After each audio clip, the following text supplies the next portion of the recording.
Because we still use coal on our system, we're sometimes questioned rather sharply about why that is. It goes to that need for a dispatchable, large capacity generating source.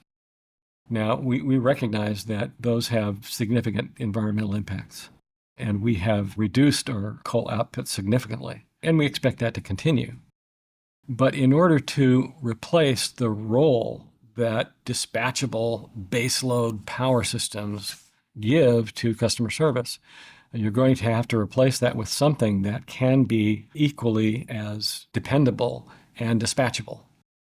So there is no doubt, I think, that we have to wean ourselves from fossil fuels as much as we possibly can.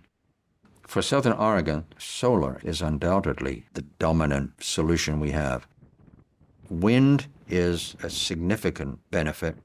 As you're probably aware, there's an effort by a number of folks to promote offshore wind off the coast of Southern Oregon and Northern California. That part of the coast is described as the Saudi Arabia of wind. The wind is so relentless, and I think folks who go to the beach know how relentless that wind is. Just a couple of years ago in the United States, solar and wind outproduced, in terms of new projects, coal and natural gas. Renewables are becoming the cheapest energy resource of choice. We are looking at other options, some of which the technology is still in development. We're looking at renewable hydrogen. We're looking at trying to really exploit our geothermal options.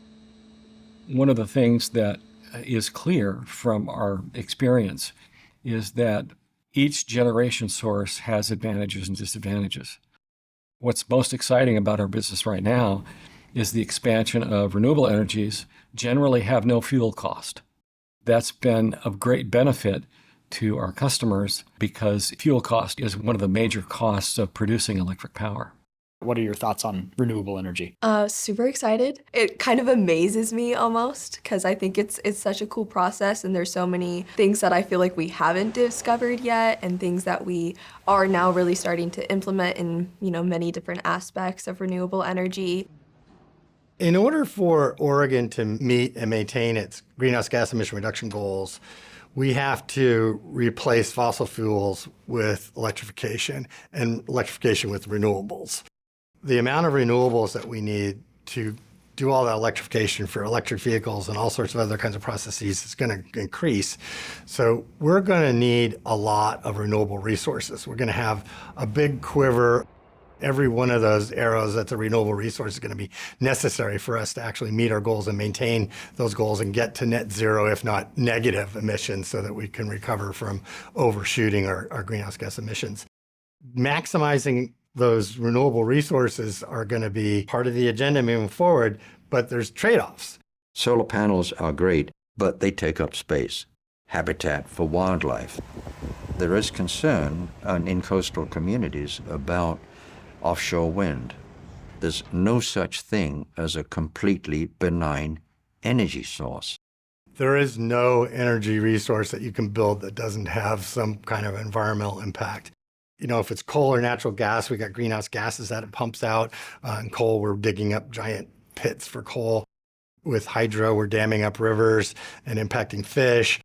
Whenever we're promoting efforts to address the climate crisis, one of the things we always encourage folks to do is reflect on their energy use and try to conserve energy as much as possible. And that, of course, means being as energy efficient as possible. What's the first power plant we should acquire? It's through energy efficiency. That is the least cost power plant, least cost generation mix change that we can make. And that's actually why things like EVs are a really great thing, because they are way more efficient. Although a lot of that load shifts to the electricity grid, so I know it makes some of the electricity providers a little nervous.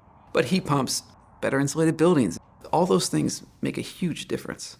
We've had a number of different programs, including energy efficiency and helping Oregonians to obtain supports they can use to make their homes more efficient. And that was particularly important because we know that the federal government is stepping into this place. There's going to be what I describe as a tsunami of money coming our way. We want to make sure Oregonians are really ready for that.